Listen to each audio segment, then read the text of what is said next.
Orang besar bukan cuma berpikir besar, tapi juga berjiwa besar. Ini makna berpikir dan berjiwa besar, perhatiin ini. Kali ini kita akan membedah prinsip-prinsip inti dari salah satu buku klasik yang luar biasa, Keajaiban Berpikir Besar karya David Schwartz. Yuk, siapkan diri Anda untuk sebuah peningkatan mental. Buku ini langsung dibuka dengan satu gagasan yang sangat kuat.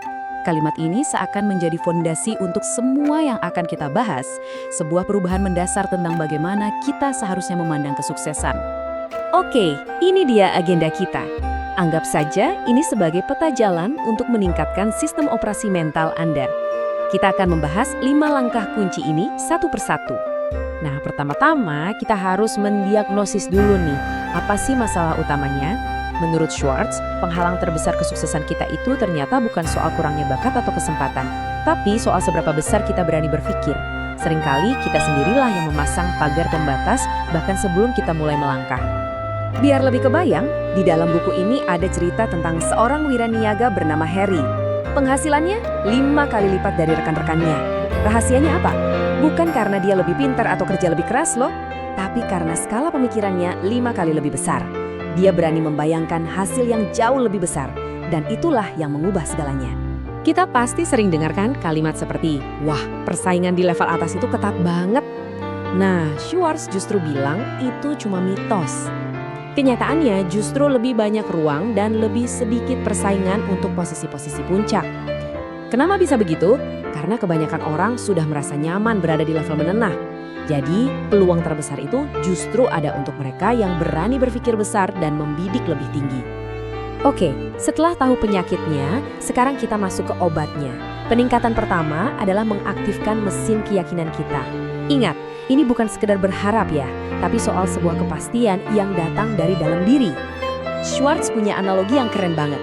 Dia bilang, keyakinan itu seperti termostat di dalam diri kita. Fungsinya untuk mengatur setinggi apa pencapaian kita. Jadi, ini bukan angan-angan kosong, tapi benar-benar sebuah tombol pengatur yang akan memberi kita kekuatan, keterampilan, dan energi untuk terus maju. Nah, disinilah letak perbedaan krusialnya. Harapan itu sifatnya pasif, cuma sebatas semoga. Tapi keyakinan itu aktif. Keyakinanlah yang mengatakan, saya positif, saya bisa.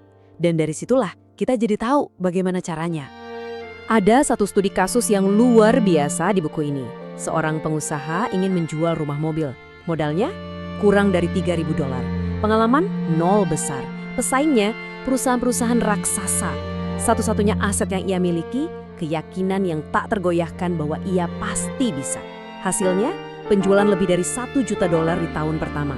Ini bukti nyata kalau keyakinan itu bisa mengalahkan semua keterbatasan sumber daya. Oke, peningkatan berikutnya. Sekarang kita akan memasang semacam firewall untuk melawan salah satu virus paling berbahaya bagi kesuksesan, yaitu kebiasaan membuat alasan. Schwartz bahkan menyebutnya sebagai penyakit yang harus kita sembuhkan. Penyakit ini dinamakan excusitis. Ini adalah semacam kecanduan membuat alasan. Dan kata Schwartz, semakin sering kita membuat alasan, kondisinya akan semakin parah. Dan kita akan terus terjebak di level biasa-biasa saja. Nah, ada 4 jenis excusitis yang paling sering kita temui. Pertama, alasan kesehatan. Badan saya lagi kurang fit.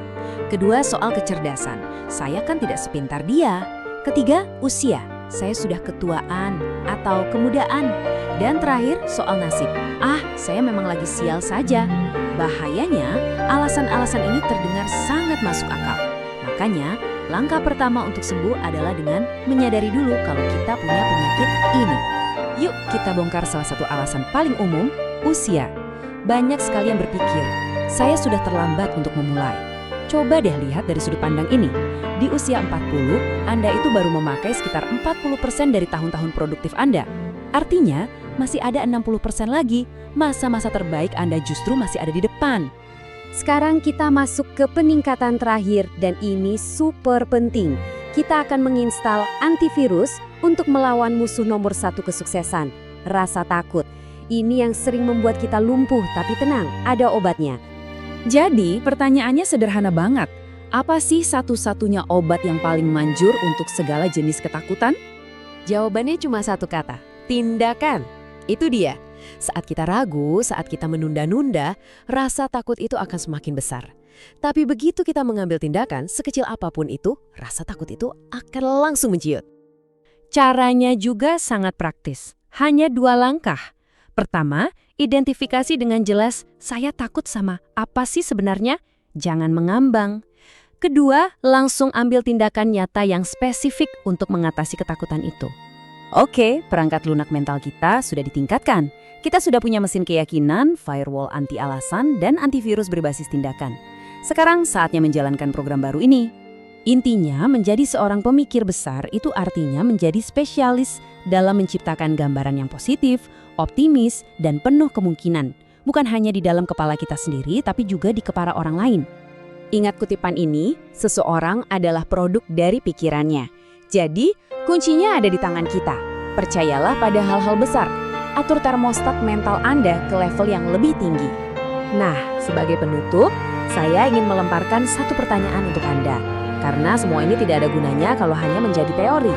Pertanyaannya adalah, apa satu pikiran besar yang akan Anda wujudkan dengan tindakan mulai hari ini?